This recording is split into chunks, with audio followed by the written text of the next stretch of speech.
There he is. I knew it.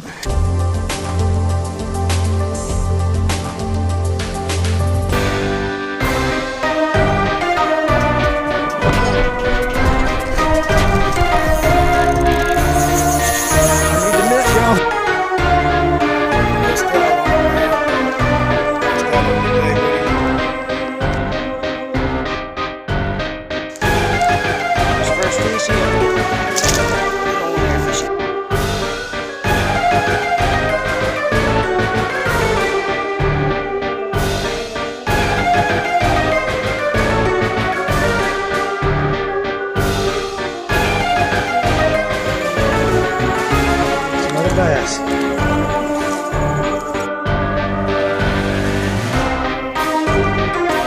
Oh, wee.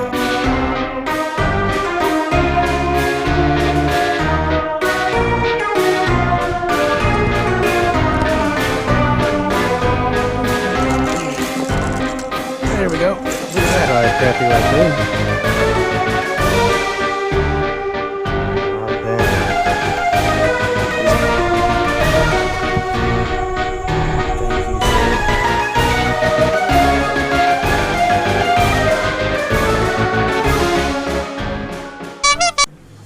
Alright, jokers and pokers, welcome back to another episode of the Juggalo Fishing Posse. I am your host, Gillz. Today, we are going back down to the city center pond just to tear it up, look around, see if we can find any more active bass in that secondary pond down there. And when we get back, we are going to go over these things. That's right. The senko, the stick baits, the stick worms. We're going to be going over those since during the winter time, see a lot of people during the winter season, they hang up their poles and they wait for the next spring. I'm not the type of guy to do that. I like to be out there fishing all year round. So at the end of the video, we are going to show you a couple of things to do with these guys. And that's what most people end up doing is slowly, methodically working the bottom of their water source, trying to find, those lethargic, inactive bass, just kind of, waiting around, trying to get through the winter time. Because unfortunately, that's what happens to the fishing during the winter. When it gets cold, they get lethargic, and it doesn't become so much of a need to eat as it just is a need to conserve energy and survive the winter for the fish out there. So we're going to show you a couple of different ways to rig these and basically show you what they're all for, how to fish them, and give you a couple of tips and tricks. Hopefully we'll talk about them a little bit. Until then, let's get down to the pond. Let's get on some fish, hopefully. I'll catch you guys there. Peace. Alright, folks. Well, we're back down here at the little walking trail. Going back to this crappy little pond. We're going to start off with the beetle spin again since it was working relatively well the last time. Go ahead and get started.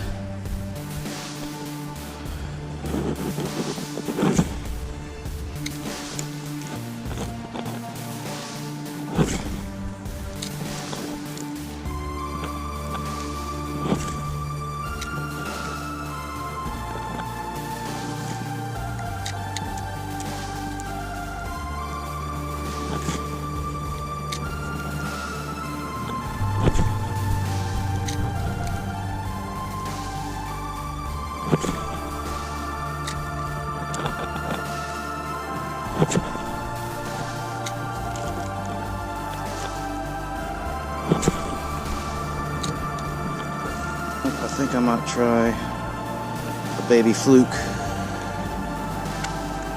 a natural color.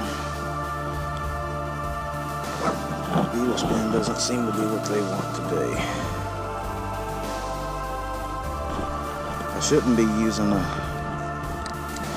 swivel clamp, but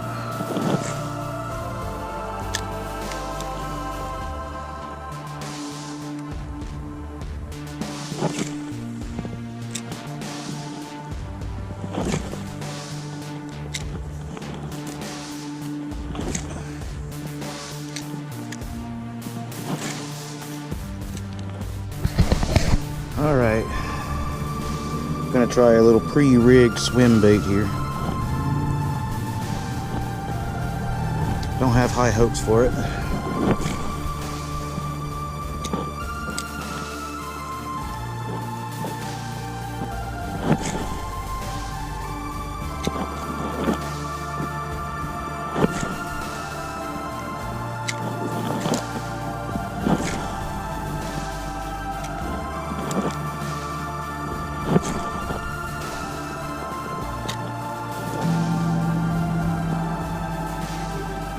What's that?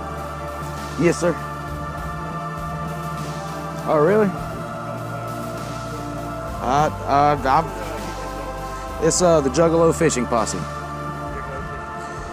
Yeah, I've only been doing it for about 6 months, 6.5 months now.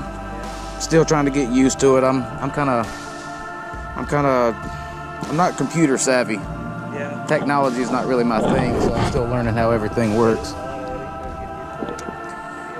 Yeah.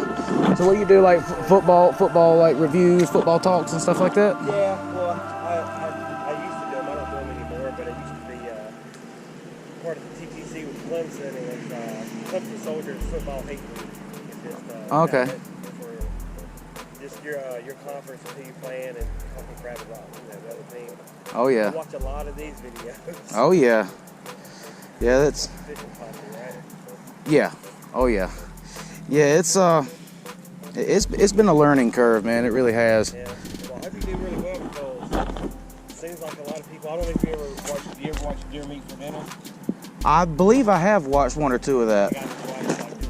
He cooks and cleans everything he catches and everything on. Oh yeah. If you get a chance to check that out, he has some videos where it'll help you out too. All right. Meat for dinner. Sweet. Deer meat for dinner. He does everything. Though it's not deer, he does everything. Just outdoors channel type. But I'll hit you up and subscribe to you. All right, appreciate it, man. All right.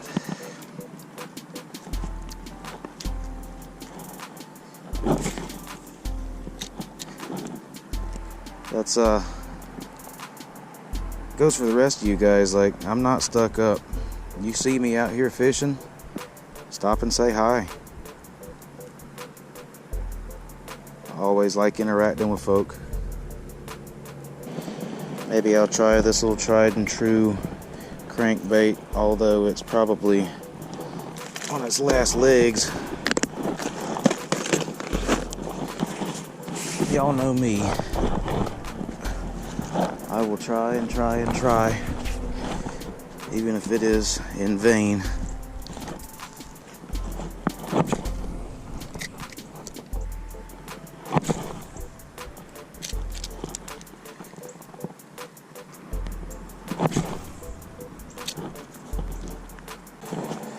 Let's keep it walking.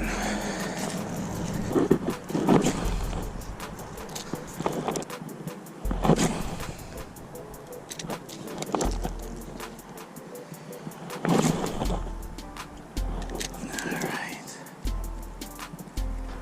Wow. See? Something big sitting on those trees. Oh, there we go. As soon as I threw it in there, literally got it right off the top, and then he let it go. You piece of crap.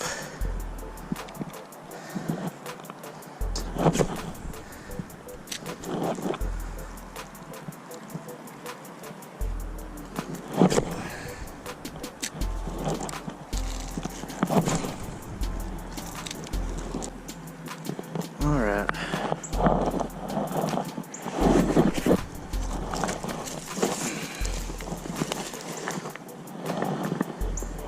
It's time to do something that's usually tried and true. Alright. Weightless, wacky rig, small senko. This is bound to get something's attention, I hope.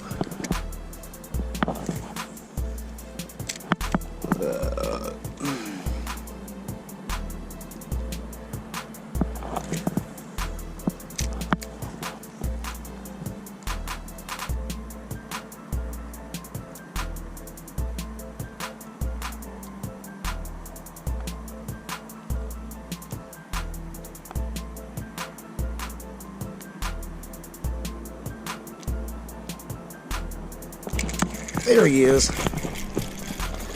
I knew it.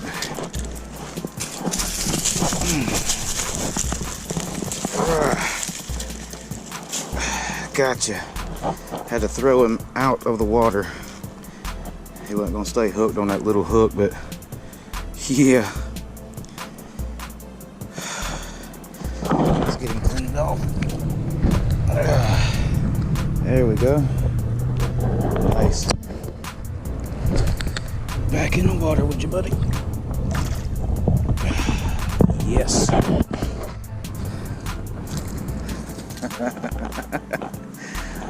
Weightless wacky rig senko.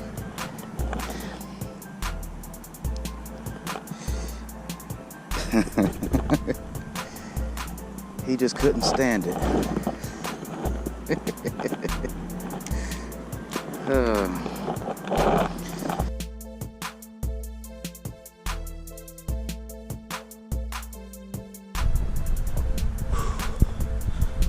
Well, guys, one little bitty largemouth today.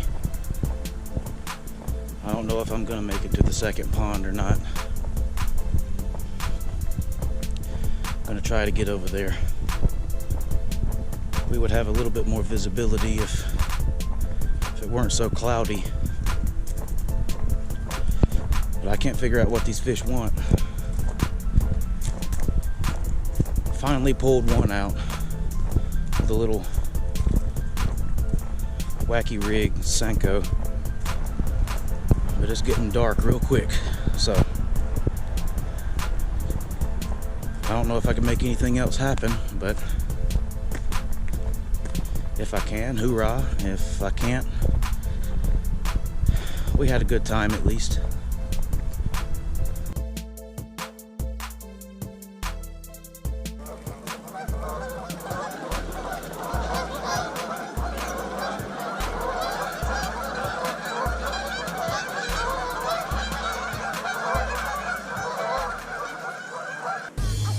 Alright guys, as you can see, not exactly the most productive day of fishing, not exactly the most active, and yeah, definitely didn't get a whole lot of bites. Got that one bass, and I had to change my lures around and around and around to finally figure out what has happened, what exactly they're wanting to go for. And this is what happens a lot of the time during the coming winter seasons when the water temperature starts dropping and atmospheric pressure and all of the just everything gets colder. The bass gets slower, generally, is what you need to know here. A lot of people end up going to the tried and true senko, Yamamoto senko stick baits. There's plenty of off brands. Like I've got different ones here that essentially they all do the same thing. I've even got some smaller versions, which is actually what I caught that one on, was this smaller little Yamamoto senko bait. Basically, these things are to slowly work the bottom. Now, you can rig them in a ton of different ways. There's always the Texas rig. For those of you who don't know about a Texas rig, it's very simple.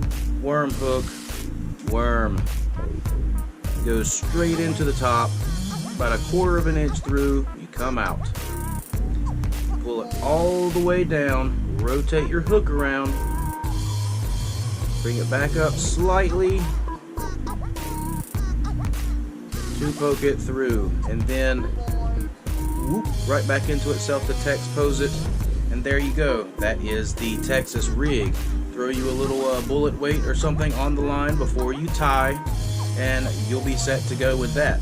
Now, there is a more effective way to use this bait whenever the bite is super finicky. So that is called the wacky rig, like I did there at the pond.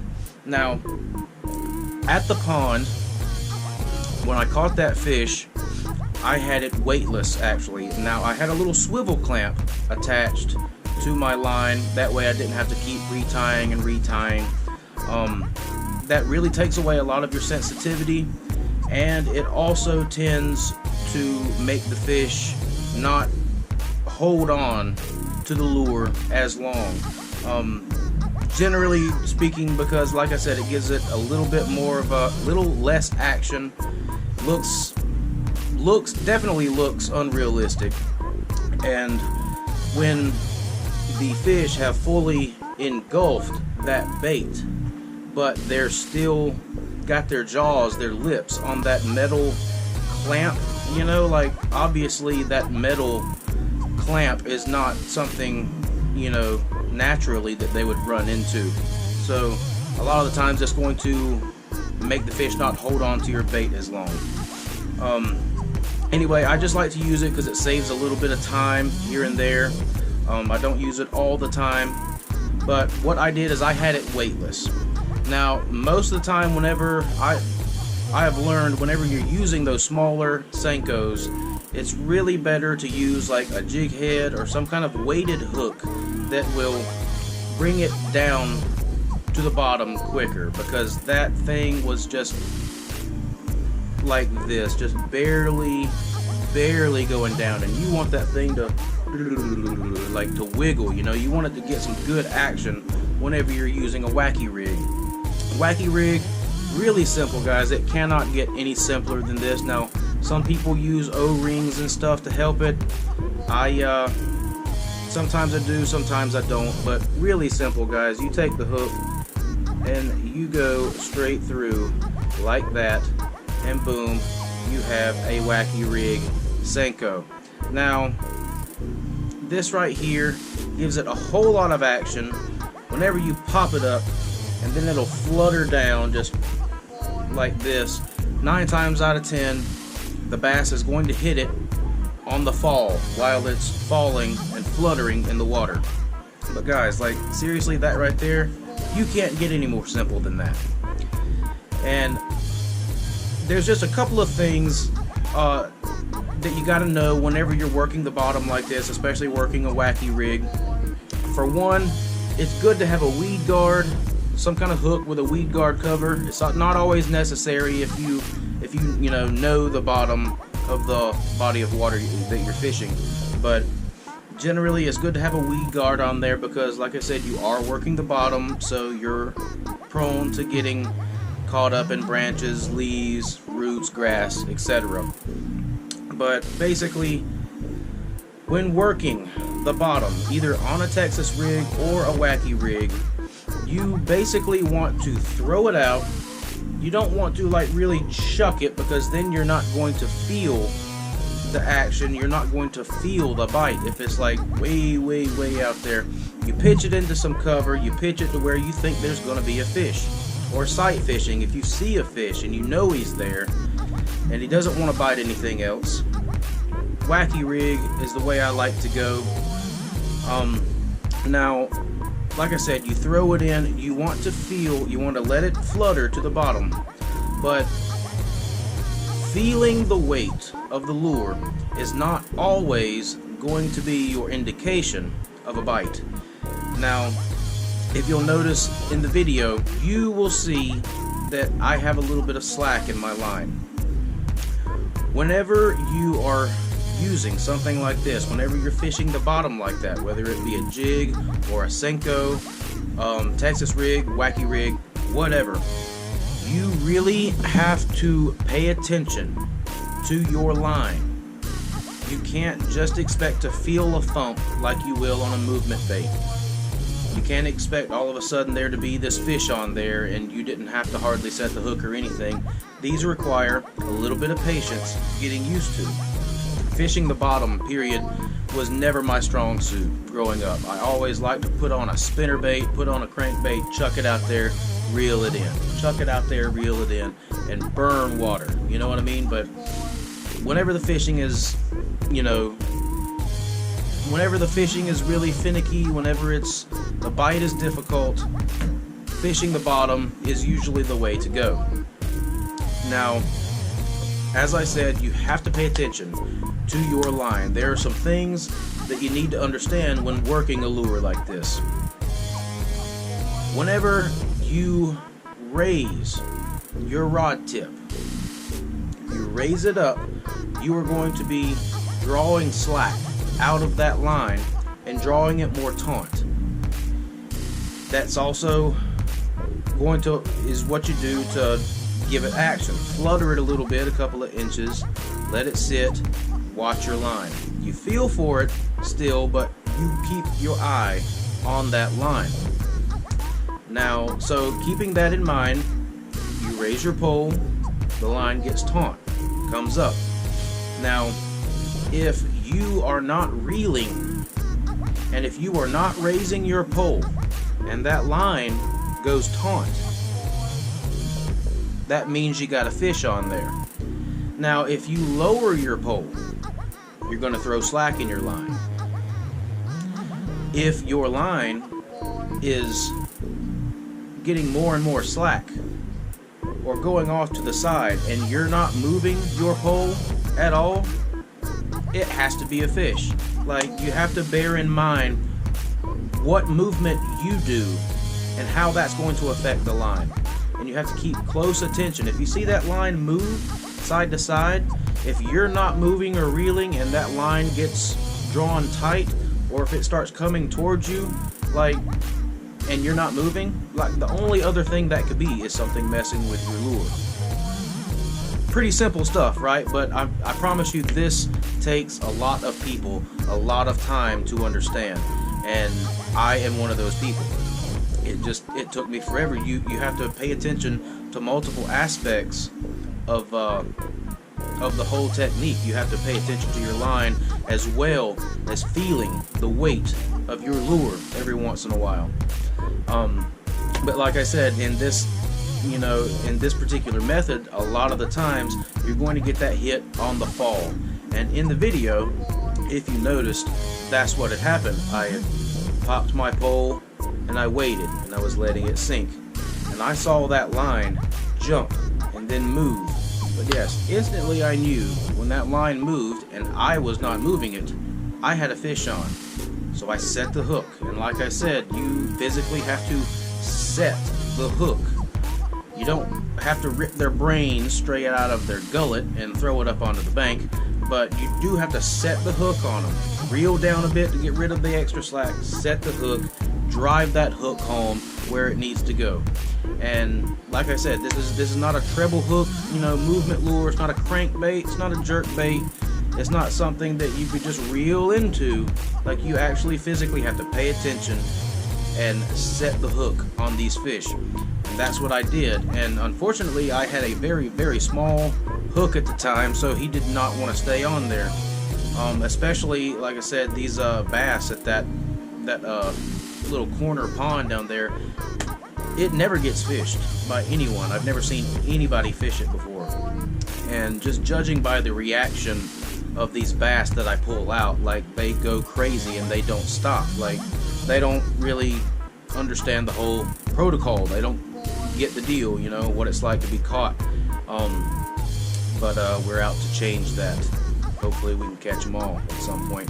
But either way, I'm gonna go ahead and end it there, guys. But yes, go out there. If you're having a hard time getting bit, go out there, put you on a stick bait, because it works.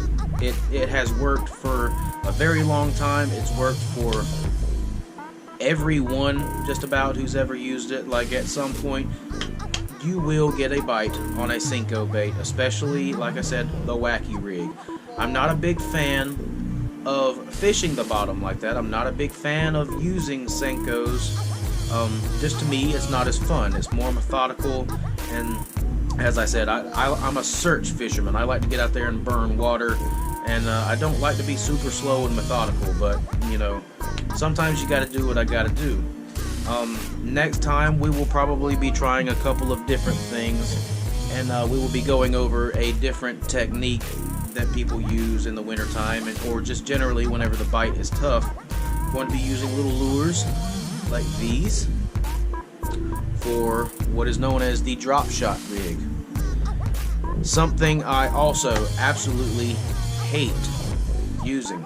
absolutely hate it. I can't stand going through the trouble of tying on a drop shot rig, even though it might seem super simple and everything in the grand scheme of things. It's just, like I said, I don't like that type of fishing. But as I also said, you got to do what you got to do, and sometimes you just have to go outside of your comfort zone in order to catch these fish. So be looking out for that. I will be doing a drop shot video here soon. I will be going back down to the that pond again at the park. I enjoy it out there. It's nice, it's pretty, it's open, there's plenty of casting room, and I will be probably doing a drop shot vid down there.